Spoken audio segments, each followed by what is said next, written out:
پہلے ایک عدالتی فیصلے سے عمران خان کی قید کو لاک لگایا جاتا ہے، اور جب یہ لاک اپنی شیلف لائف پوری کرتا ہے نا تو پھر اس کی ایکسپائری سے پہلے ہی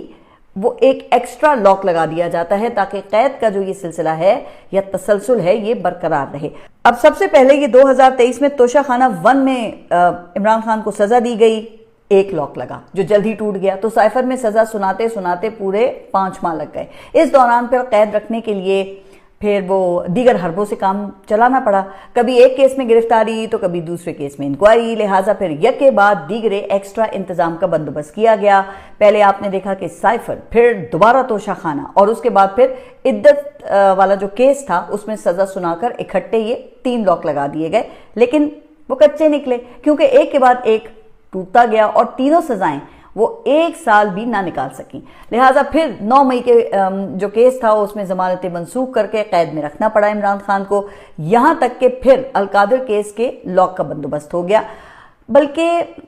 اگر میں یہ کہوں کہ تالا لگا کر اس میں ایلفی بھی ڈال دی گئی ہے نا تو یہ بالکل بے جانا ہوگا، کیونکہ اس کے بعد سے اب تک ٹیکنیکل حربے استعمال کر کے عمران خان کو اپیل کے حق سے آپ دیکھ رہے ہیں کہ محروم رکھا گیا ہے۔ خیر، القادر کی اپیل جو تھی وہ لگنے سے پہلے پھر توشہ خانہ 2 کا فیصلہ بھی آ گیا اور بیک وقت ڈبل لاک کا انتظام ہو گیا، لیکن اب لگتا یہ ہے کہ یہ ڈبل لاک بھی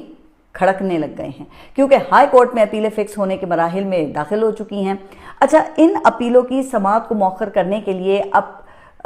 پھر کیا ٹیکنیکل ٹولز استعمال کیے جا رہے ہیں تو اس کی تفصیل میں ابھی بیان کرتی ہوں، لیکن حقیقت یہ ہے کہ جناب یہ حکومت گھبرا گئی ہے اور عدالتوں کو آئینی ترمیم سے قابو کرنے کے بعد بھی انہیں اطمینان نصیب نہیں ہو رہا، لہٰذا اب عدالتی فیصلوں پر انحصار کرنے کے بجائے نیب کا قانون ہی ایسے تبدیل کر دیا گیا ہے کہ اگر حکومت یا حکومت کی حکومت نہ چاہے تو عمران خان کی قید سے رہائی ہو ہی نہیں سکتی ہے کہ اپوزیشن لیڈر کو نکال کر یہ تھوڑا بہت قانونی اختیار بھی حکومت یا حکومت کی حکومت نے براہ راست اپنے ہاتھ میں لے لیا ہے۔ تو وہی پھر ظاہر ہے نا کہ جس کسی کی مرضی سے چیئرمین نیب کرسی سے چمٹے رہیں گے اسی کے مفادات کی نگہداشت کریں گے۔ اچھا، پھر دوسری ترمیم جس کا براہ راست اثر عمران خان کے کیسز کے اوپر پڑا ہے وہ سپریم کورٹ کا دائرہ اختیار ختم ہونے سے متعلق ہے۔ جی ہاں، اب ہائی کورٹ کے فیصلے کے خلاف اپیل سپریم کورٹ کے بجائے آئینی عدالت کے پاس جائے گی، یعنی کہ کہا یہ جا رہا ہے کہ نیچے عدالت میں جسٹس ڈوگر، اوپر جسٹس امین الدین خان اور نتیجہ حکومت کا اطمینان۔ وہ جیسے کہ ایک محاورہ ہے نا کہ